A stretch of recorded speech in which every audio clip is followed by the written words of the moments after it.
Hello, I'd like to welcome everyone to today's webinar, Clinician Wellness. I'm Stephanie Adler-Yuan, Director of Training and Education at the Schwartz Center for Compassionate Healthcare, and your moderator for today's session.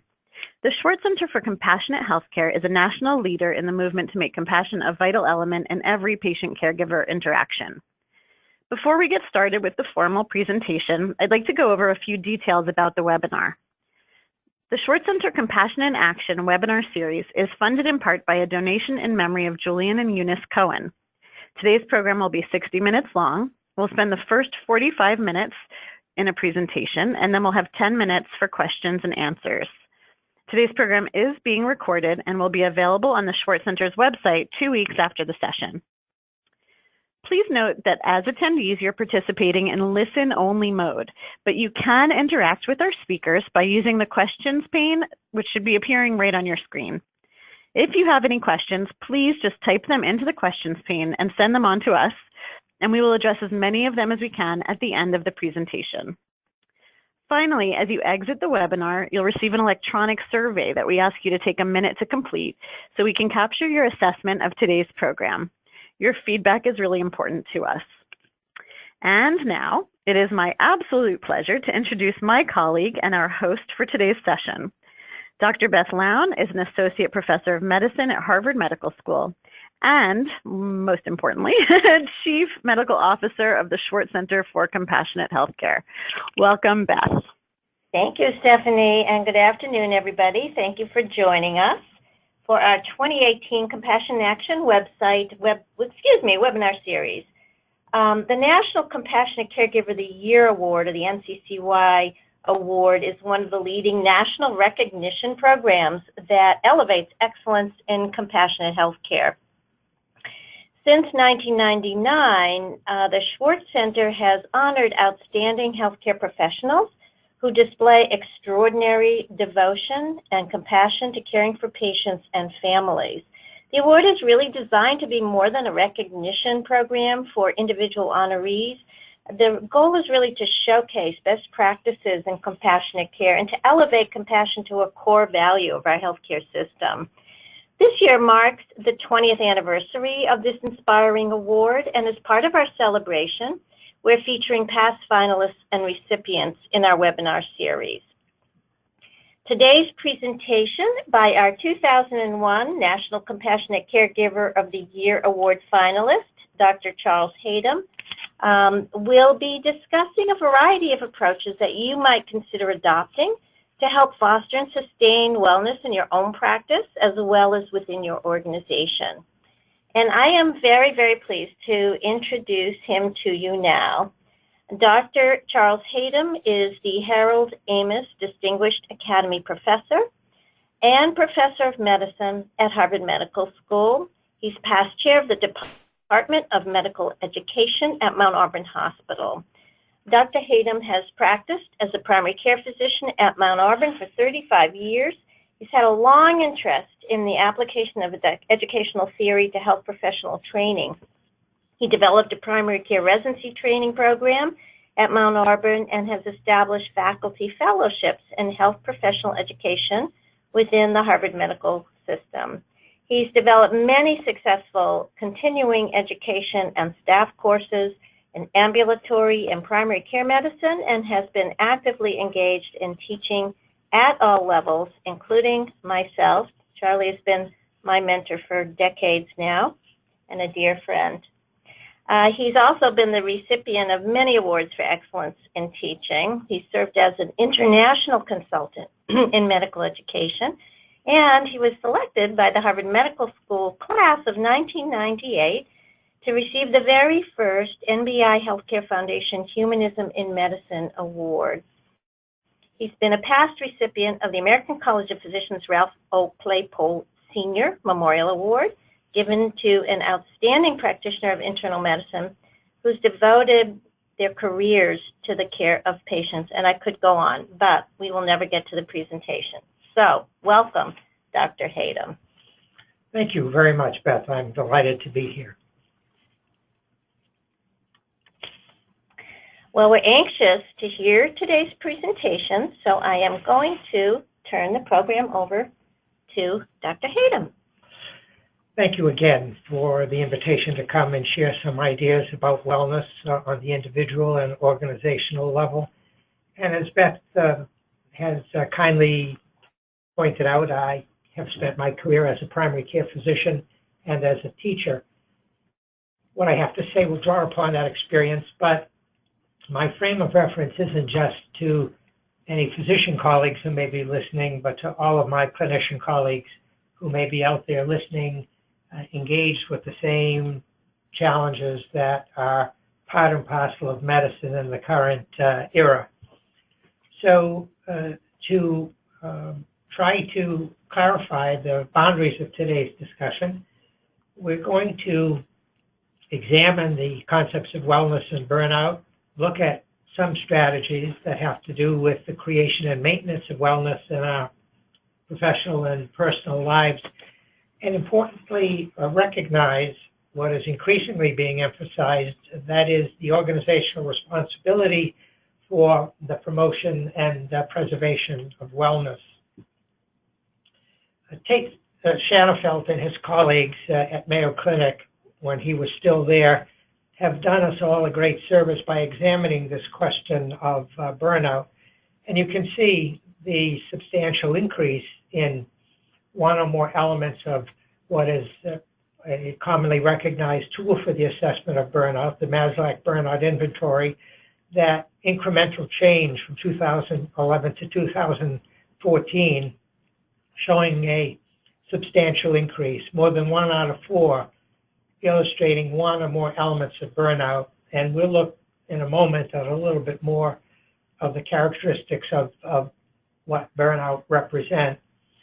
What's important here is the reality that Shanafelt has since accepted a position at Stanford as the Chief Wellness Officer. That's significant on many levels, not the least of which is the growing organizational impetus to create such positions, whether it's on the West Coast or, for example, represented at Ohio State University with Bernadette Melanick, who is both the Dean of Nursing as well as the University Chief Wellness Officer. So we're beginning to see energy and resources put into this reality of examining wellness from an organizational perspective. The fact is, as I had suggested up front, this is not simply an issue that has to do with physicians, but also involves our colleagues, the nurses, as well. The work of people such as Cinda Rushton and others examining some of the major challenges that nurses and indeed all of us face that fit under the umbrella of moral distress, this troublesome reality of knowing what the right thing to do is, but being inhibited from doing it by any one of a number of other reasons, a circumstance that applies to physicians and nurses. The fact is that the forces that weigh upon us to function in an effective and professional manner involve all of my colleagues within healthcare.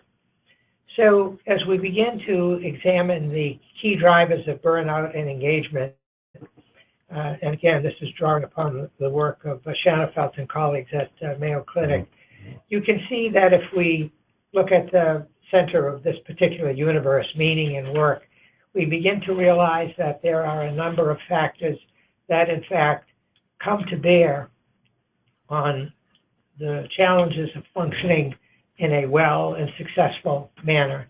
And we are not going to parse each of these individually, but they indeed will come up as we continue the discussion.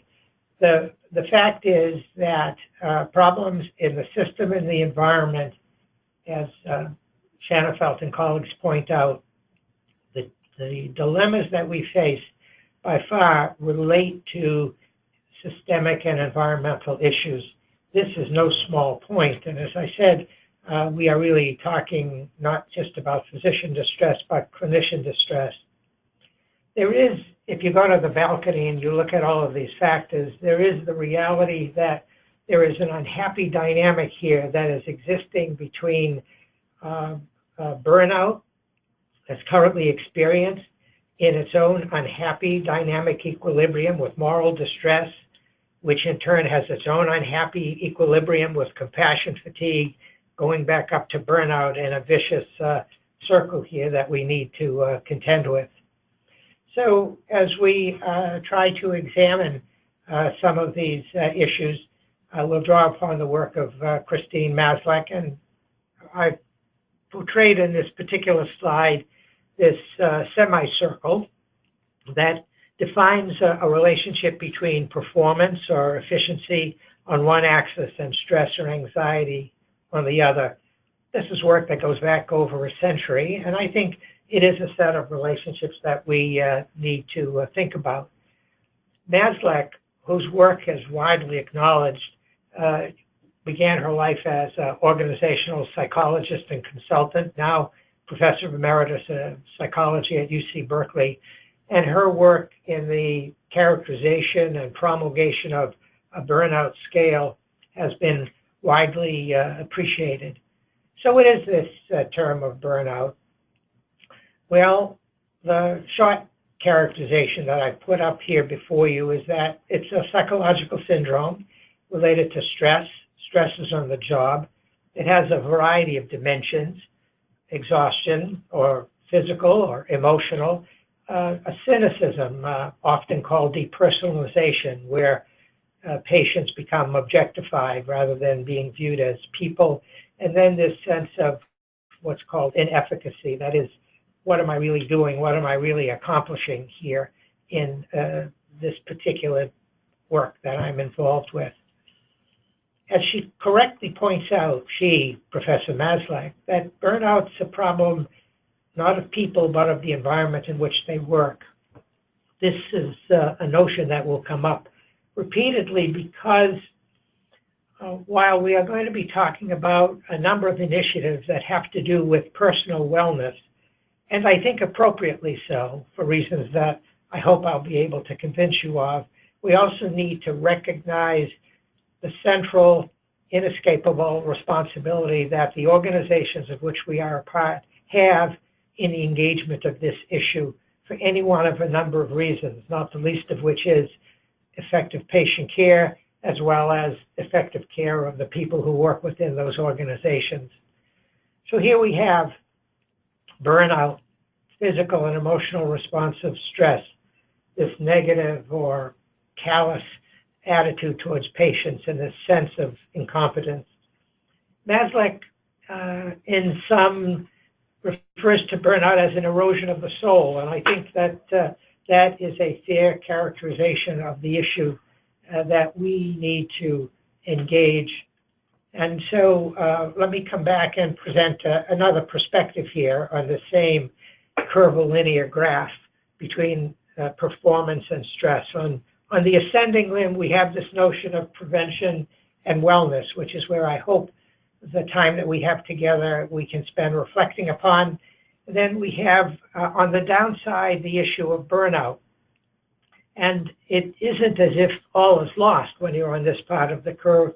We have the issue of renewal, so that it indeed is possible, if you find yourself in that sector, to engage in issues that have to do with recalibrating your relationship, moving you back on the wellness part of the curve, and finding some element of equipoise that allows us to achieve satisfaction in our lives as people and our lives as professionals caring for others.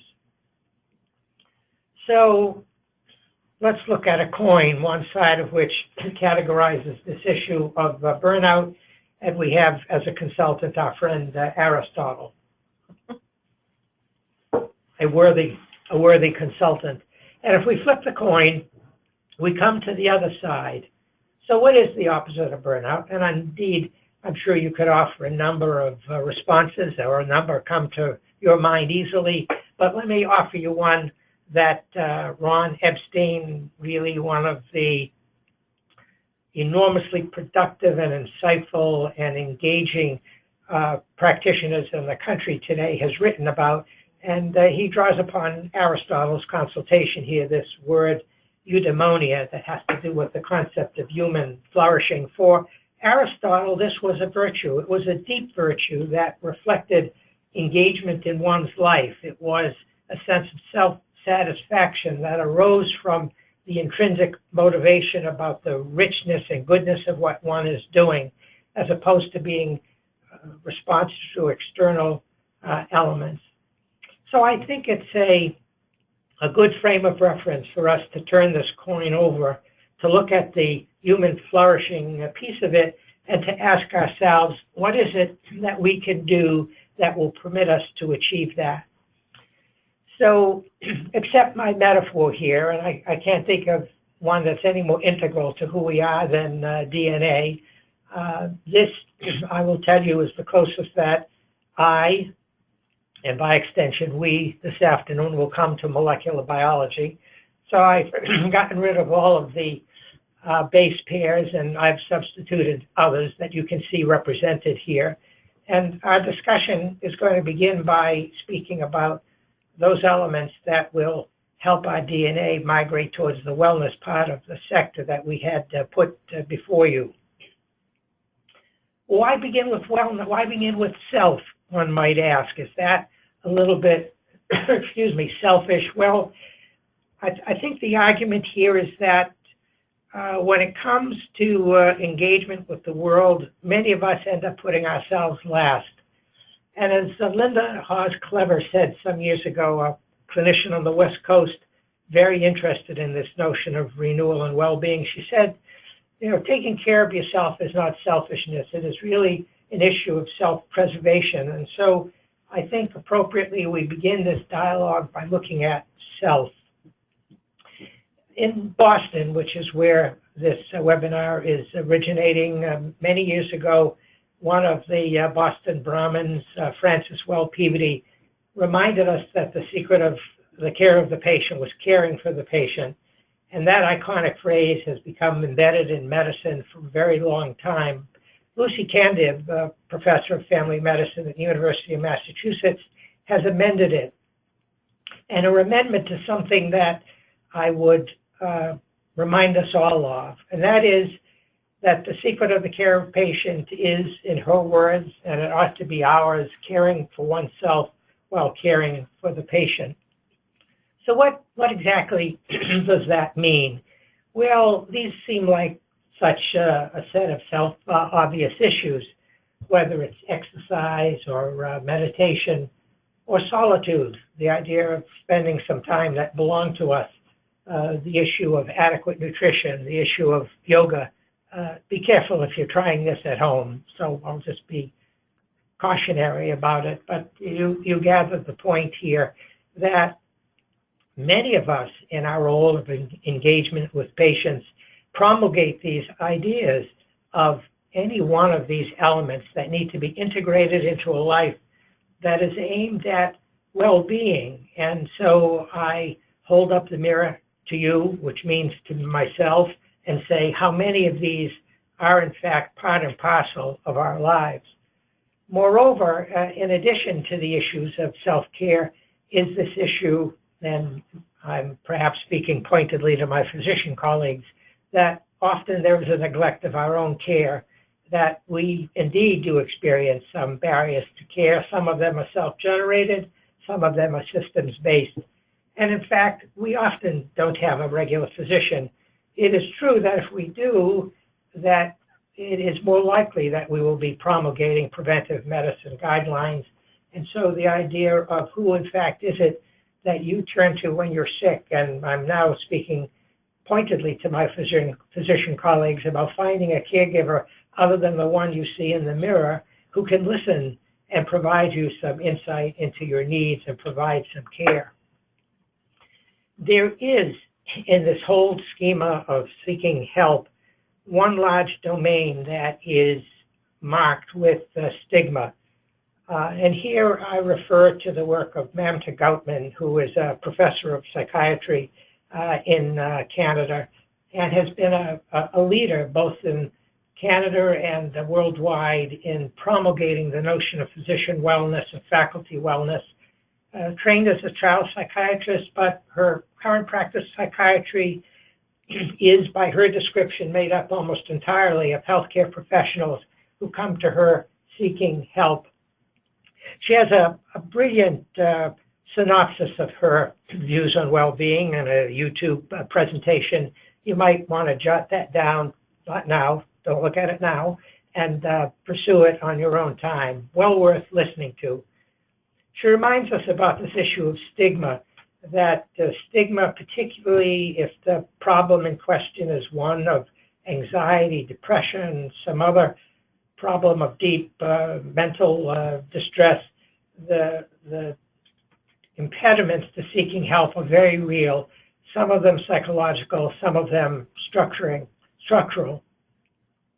When one looks at the sad toxicity of untreated and unrecognized depression, you can look at some of the data on this slide, which is important for two reasons. The first is the data that shows a substantial number of physician suicides annually. Unfortunately, there is no comparable good data about nurse suicides, but the fact is that all are distressed by distortions in the system. And it emphasizes this challenge that we have about how do we protect the health of ourselves and our colleagues, and by extension, the patients who come to us for care. The second point I want to emphasize in this slide, and we'll see it again before we're done, is the fact that the National Academy of Medicine has begun to create an action collaborative on clinician well-being. So if you will, the second assignment I would give you is to track down this website and to pursue the material that is embedded there, both conceptual and specific, that I think can prove to be very helpful to you as you begin to work through the challenge for yourself and the organizations that you wish to effect. Here are some of the issues that Mamta Gutman reminds us about as it relates to adequately and effectively dealing with stress. We're not going to parse all of these. When one looks at them, they almost seem like, as was once said by a famous businessman, a blinding case of the obvious, but each one of them carries within it a directive that we need to incorporate in a systematic way. One of my favorite admonitions from Mamta Gutman is one that all of us contend with all the time as we're asked to do things, and that is her strategy for learning how to say no. A three-step, very effective strategy, Mamta Gutman would say, which is open your mouth, say no, close your mouth, no explanations needed. And in fact, this ends up being a complete sentence. So keep it in mind and remember all of that represents. So that brings us to a second point here, and that is in the domain of wellness is the attention to the significant others in our lives. The whole spectrum. If children are part of the environment, the engagement in their lives, the joy of seeing them as they engage with life themselves, our family, the significant others, our partners. Moreover, in addition to those great personal elements, the people that we work with, and here's an image from my professional life a long time ago as a house officer at the Boston City Hospital in the mid-1960s. The senior person in this picture, William Castle, is one of the great men in American medicine, an intellectually humble man, a man of great accomplishment, who viewed his students as intellectual equals, even if they weren't, and the daily ongoing contribution of nursing to the care of those patients who are our collective responsibility. So the significant others in our personal lives, in our professional lives, and as Donna Hicks, who is works at the Weatherhead Center for International Affairs at Harvard, and has written and spoken widely of this concept of dignity. She says that we're more than just people living isolated lives, that we are social beings, and that we grow and we flourish when our relationships are intact, and that our survival is related to the quality of these relationships. Points that we need to keep in mind. In her just published book of Leading with Dignity, she takes the concepts that she's articulated before and translates them into a framework that I think all of us who have leadership responsibilities would be well to become acquainted with. The other person who offers us great counsel in this area is Marian Wright Edelman, the fifth daughter of a South Carolinian Baptist minister. She grew up to be a civil rights activist. She knew what the inside of jail looked like, graduated from Yale Law School, founded the Children's Defense Fund, and an enormous advocate for children and for us all. In this memoir of hers, of mentors in her lives, she offers us three important perspectives. Be a good ancestor. Stand for something bigger than yourself. Add some value to the earth during your sojourn. Hard to be any more eloquent than that in terms of elements that help to categorize significant others and our responsibility in the intimate sense to the personal and professional, and in the social and global sense to those in our country and the world. Having said all of that, I want to give you a little bit of an assignment that I want us to carry out in real time. This, of course, is the extraordinarily iconic image that Stephen McCurry shot in 1984 of this young teenager, Afghan refugee in a Pakistani refugee camp. And I use her because she's looking right at us. Her windows are looking at our soul, if you will. And here's the question I would like you to respond to. In fact, if you have a blank file card or a piece of paper or maybe an envelope that's got some space on it, I'd like you to respond to this particular question, and that is, what is it that's most important in your life? Take a moment, take a pause, and realize that what you're writing here is a message to yourself. And I'll give you 7 minutes of silence from my voice while you do that, and we'll come back to this piece of paper in just a very few moments.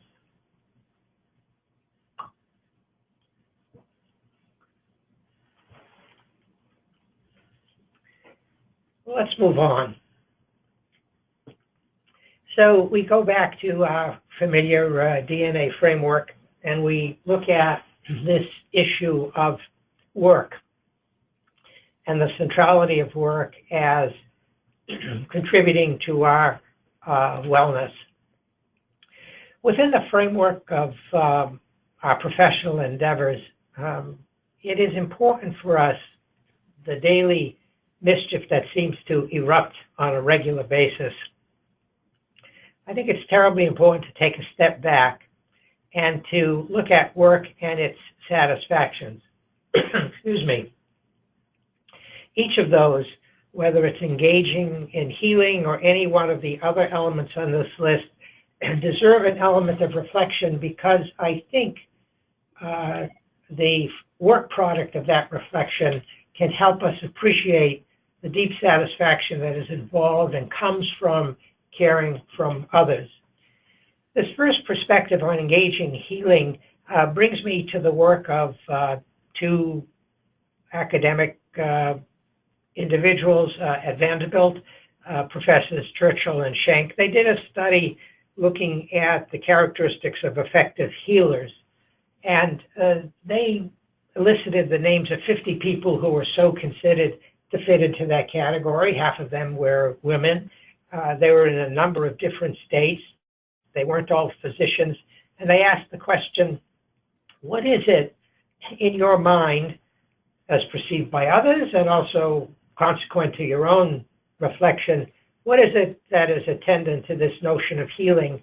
And here are some of the things that these individuals communicated to Churchill and Schenk, whether it was to do the little thing, to taking time, to listening, to letting people explain, to find something to like, to love, to remove barriers, to share, to be committed.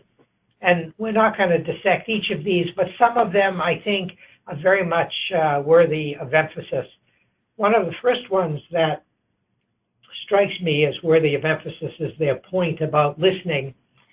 It's an interesting commentary on our educational system that we not only often do such a good job of helping people how to communicate effectively, we virtually don't spend any time teaching people how to listen effectively. And when you look at this Chinese ideograph and you dissect out what each of the characters represents, you recognize for a very long time in the past, our forebears appreciated very much what listening represented. Engagement of the ears and the eyes, paying attention, and to do so with an open heart. Roland Christensen, one of the brilliant, now deceased faculty members at the Harvard Business School, said that listening was an audiovisual exercise. And I think this ideograph helps us understand that. The Swiss proverb reminds us that you can't hear everything if you close one eye. And it means that we need to pay attention. And this is an issue that we'll come back to in a bit when we talk about the electronic health record. In addition to this issue of being open and listening, we have to be attuned to the domain of being present. There's a paper from Elizabeth Toll, who practices both pediatrics and adult primary care, a paper that she had written several years ago. And look at what it represents. And I'd ask you for a moment to answer in your mind's eye, how old is the artist who sketched this drawing? If you said 7, I say spot on. So here we have the patient sitting on the edge of the examining table, mother, sister, baby sister, and her enormously well-regarded pediatrician doing what? Sitting at his chair, at his computer, facing the wall. And she gave this to him subsequently, and he was astonished and embarrassed by this issue, not intentional, but one of the impediments that has grown up in the current practice of medicine, where there are barriers that are before us that need to be engaged and need to be dealt with effectively. One of the elements that I think has contributed to this circumstance is the issue of the electronic health record. Now, I'm not here to demonize what, in fact, is an enormously important tool epidemiologically. It is true that much of the documentation serves detailed financial endpoints. The unintended consequences of many of the engagement with the electronic health record has been to make physicians, amongst others, frontline data entry clerks. And when I talk to many of my colleagues, they say there's no way they can finish this entry material while they're at work.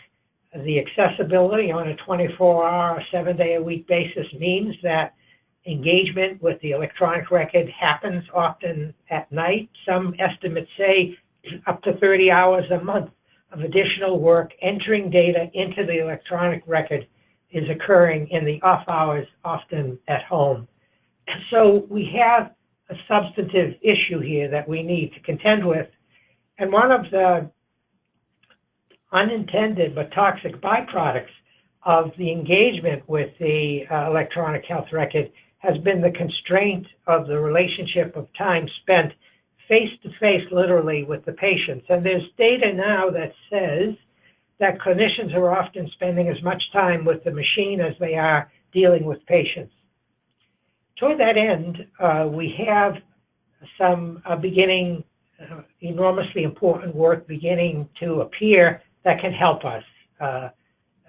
Pamela Duke and Rich Frankl and Shmuel Reese wrote this paper recently about the integration of the electronic record and the efficacy of patient-centered communication.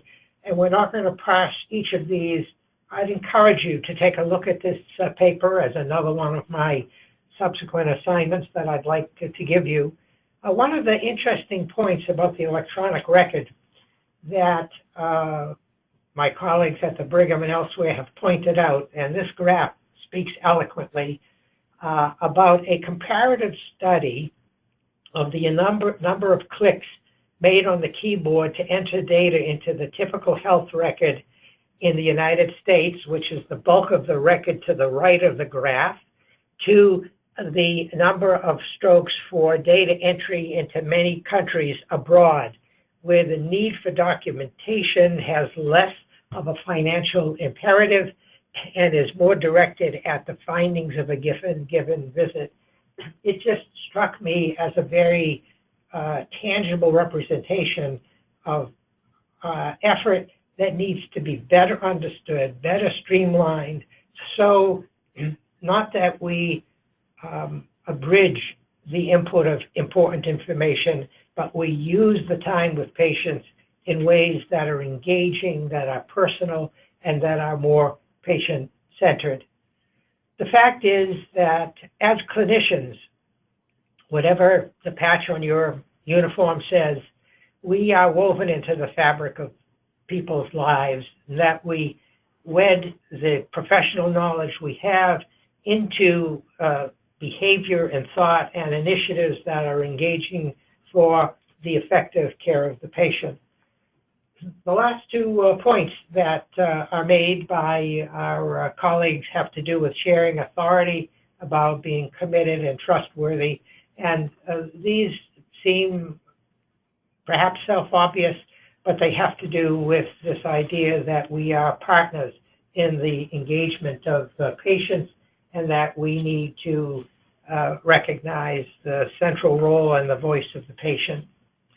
The issue of mindfulness has often been talked about as a very central element, and I think that, in fact, is indeed enormously true. It is mindfulness that puts us here, as our author here, a haiku poet with a law background, reminds us, be here now, be someplace else later. Is that so complicated? Such a wonderful set of counsel. And I know in conversations with my colleagues, and here I'll reference my good colleague, the Dr. Lown, of her life and practice, where putting a hand on the examining room door and pausing for a moment was, in fact, a way to recalibrate, to bring her into the moment. This notion of mindfulness has been played out by many individuals. Ignatius of Loyola, a Basque of many centuries ago, a soldier of fortune, had his own epiphany as a result of a war injury, founded the Jesuits, and offered them a set of directives. And I'm going to use not those directives in any religious connotation, but as a set of guidelines that are helpful to us at the end of the day, things that I find helpful. It only takes a few minutes to pause at whatever time of the day you find appropriate, to be aware, to give gratitude for those things that are important in our lives. We know parenthetically from the work in the positive psychology world about the power of gratitude.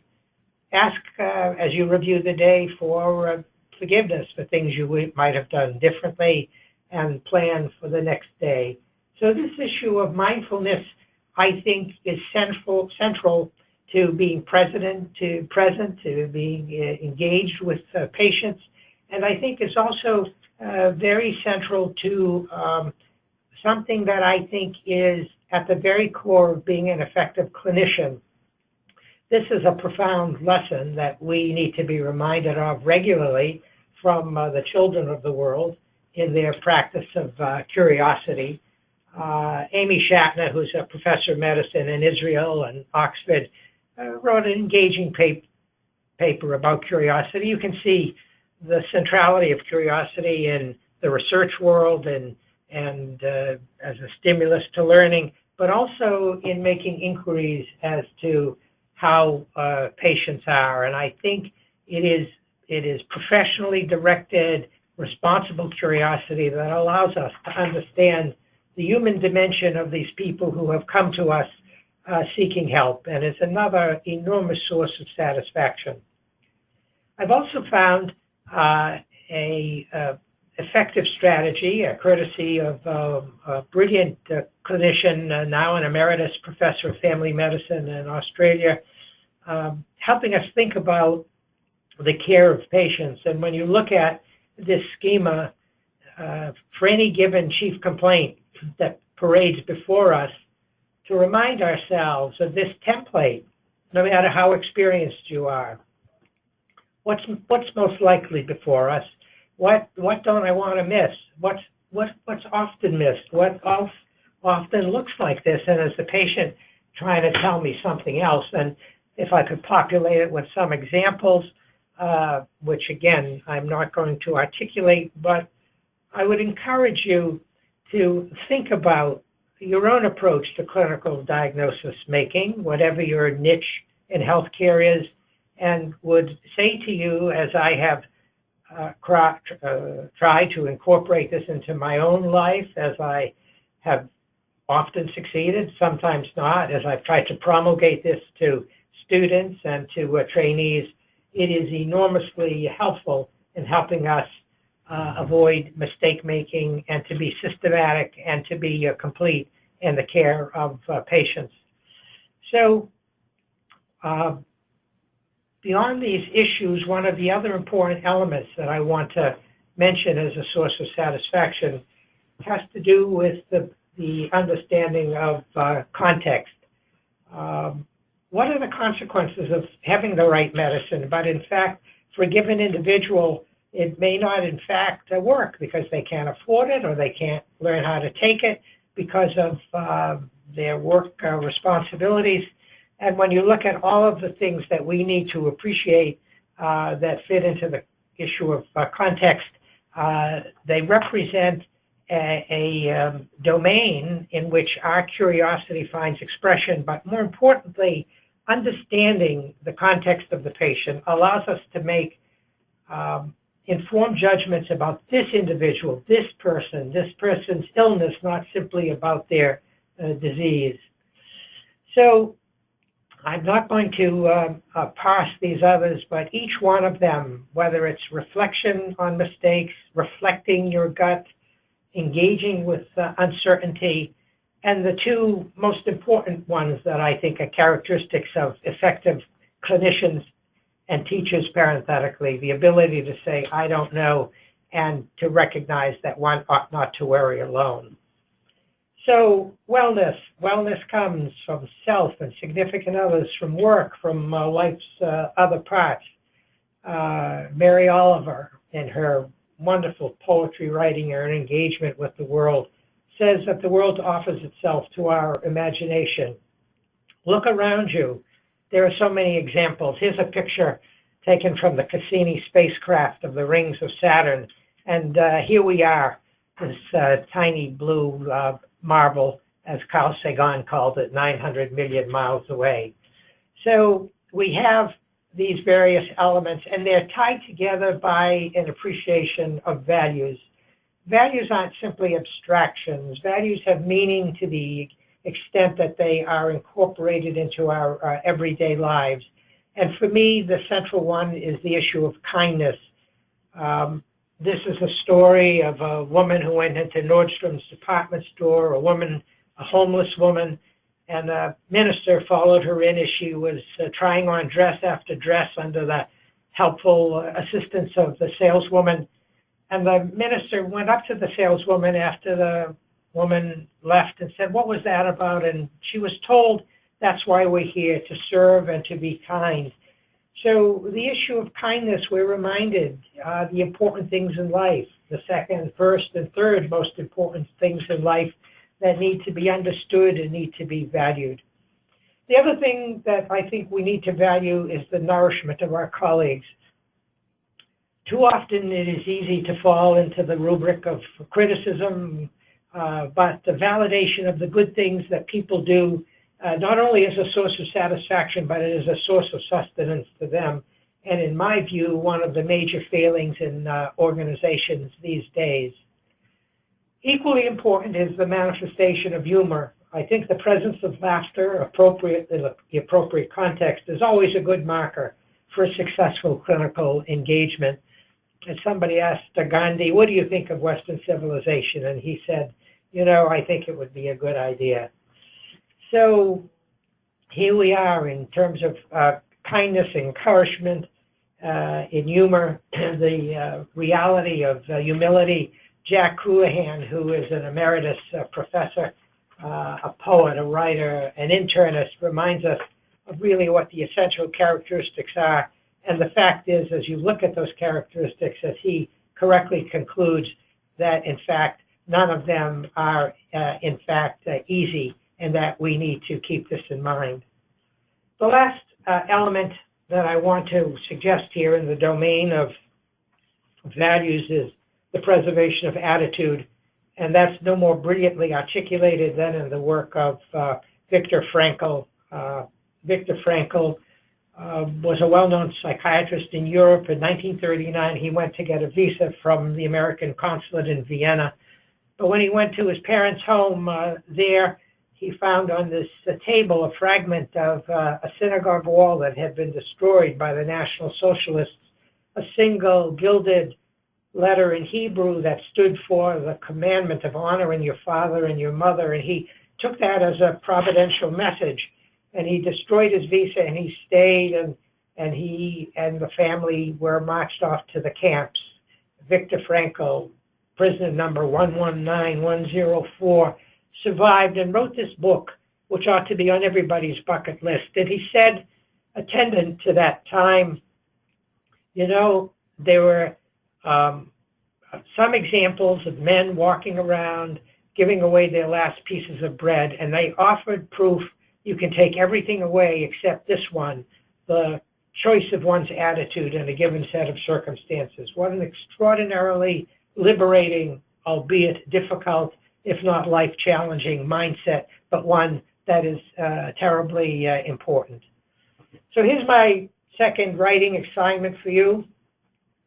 In addition to the first question, I want you to take a moment now and answer this one. Write it down, take a moment, take a few seconds. What is it you find most meaningful in your work? I'll give you a few seconds.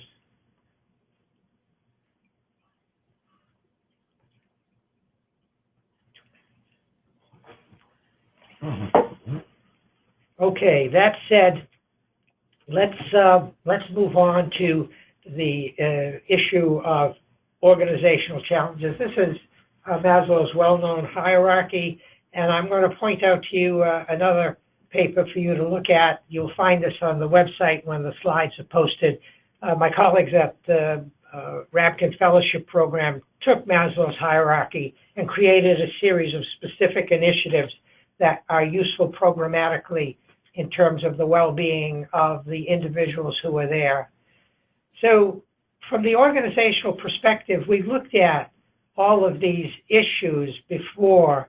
And to get back to my point about the centrality of organizational responsibility, I realize that the emphasis to this point has been on individual constructs that we need to engage in for our own wellness. But remember that it is the organization that we must engage in. And that engagement is, in fact, one that can be attempted in a way that overcomes some of the resistance that organizations have, that if you attempt from a business point of view that it will run smack dab into organizational objectives, that it costs too much money. But the fact is, it is the moral and ethically responsible thing to do for this to happen. And when one looks at the work, again, from Shanafelt and colleagues, you can see that there are various steps that organizations, in fact, can go through. And here is another reference that begins to outline in some specific detail what that represents. I reference again a resource that we mentioned earlier from the National Academy of Medicine that I would encourage you to look at. And my last really important assignment to you is to go on the web and look at this work of Deke Drummond, who suffered his own element of burnout and really has become a very important resource in terms of helping colleagues who've experienced this kind of difficulty. I have no financial commitment to the good Dr. Drummond, but his work I find to be extraordinarily helpful. This one, the Burnout Prevention Matrix, is downloadable, and each of these sectors contains specific initiatives in the personal and organizational sense, some several hundred of them that are worth looking at and deciding which of them, in fact, apply to you. And before I turn this over to my colleague, let me say that ultimately we need to act if what we do makes a difference as individuals and as individuals who have responsibility within our organizations to become agents of change, to begin to change this, because what's at stake are ourselves and the people who are important to us and the patients who are entrusted to our care. Thank you very much for listening. Beth? Thank you, Charlie. As always, it's really a treat to listen to you and to benefit from your wisdom and your experience and profound expertise in this and so many other domains. So thank you so much. For those of you who are listening, please type in some questions if you have them, and we have some time for questions and answers. And we did get one question about thoughts about the role of enhancing clinicians' communication skills as a way to help them become more competent and confident. So does learning communication skills improve wellness and prevent burnout? Well, to the extent that we can function more competently in terms of sharpening the tools that are in our individual quivers, I think that is an important source of satisfaction. The fact is that there are a lot of impediments to effective communication. In some instances, there's a skill set that is awaiting refinement, but in my view, now more than ever, and this gets back to the point of the paper by Duke and Frankl and Reese, it is essential that we learn effective communication, especially in the era of the electronic health record. This isn't to throw out the record, it is to say that we need to learn how to work more effectively and smarter, and the key to that is to enhance our communication skill set that has a patient-centered focus that in fact is a source of satisfaction to us as professionals, and of course is ultimately the scheme by which we will come to understand the individuals before us as people and as individuals who are sick. It's tough, though. I think, the design components of the current record make it difficult, I think, because so much more time colleagues of mine are calling it pajama rounds, or, yes, pajama time, that there's so much added time on using the electronic health record. And there are no separations between work and home, work and time for self-work and time for everything else that's so important that you emphasize in your talk. So what should we be encouraging people to do about it? Well, on the individual level, I know it's easy for me to say, learn how to set boundaries. That I recognize lies at the very challenge of what we're talking about. But in fact, it is essential in some way. Part of it is also the idea of making sure that you take time off, that you have time that belongs to you. That it's not, whether it's solitude on a given day or recognizing that vacations need to be incorporated into one's life. In the larger scheme, it's clear that the electronic record serves the financial wherewithal more effectively at the moment than seemingly the clinical one. But I would point out, without seeking to embarrass you, about a paper that you wrote about the role of the electronic record as the other party in the examining room, how its very presence interposes a variable that influences in ways that are not particularly helpful the relationships that we have with patients and the uncovering of their story and their needs. So I can offer no glib answer, and I don't mean any of this to be glib. It's hard, but care for ourselves, work on the establishment of boundaries, create a culture in which establishment of boundaries is not seen as a sign of weakness, but as a necessary element to be a productive and happy and engaged member of whatever organization you are part of. Thank you. We have lots more questions pouring in here. Let me see if I can get to one of the ones that came in. I think people are wondering, what's one thing you can do in a hospital to enhance caregiver well-being? What are some promising interventions in your mind? Well, this is a issue that's at the top of many people's lists these days. I would say, whether it's on the organizational or the individual level, you got to, of all the recommendations that are out there, you got to pick one or two, and not simply try it, but commit yourself to doing it. Organizations have to begin somewhere. One way is to do surveys to begin to ascertain the nature of the problem, the characteristics of burnout, to begin to work on issues that may, in fact, recognize what may be needed in terms of additional help within the locus of delivering care, so that the practitioners, in fact, don't have to do it all themselves, so they don't have to be data entry clerks. I think that we have yet to see many robust examples of how organizational wellness programs have exploded, but we're beginning to see the first steps. And I think I refer you back to two of the references from the National Academy of Medicine and to the Burnout Prevention Matrix for some specific steps that I would suggest you look at and decide in your organization which one of them it may be the most likely to, in fact, function. Yes. So there are resources out there, which I will point out. I think, gosh, maybe we'll try and get to one more question. We've had so many wonderful questions come in. This is a really important question, I think. What do you do when you can't say no and you really need to say no? How do we change the expectations of the C-suite? Good question. Well, it's interesting. If you Google the question how to say no, you'll come up with about 160 million responses in a fraction of a second. Yeah. I think one has to be realistic. We all feel that we can't say no because what's being proposed is of interest to us, but we end up stretching ourselves so thin that the membrane gets holes in it. I think you have to be willing to negotiate for yourself that taking on a new responsibility may be possible if perhaps you can put another one aside.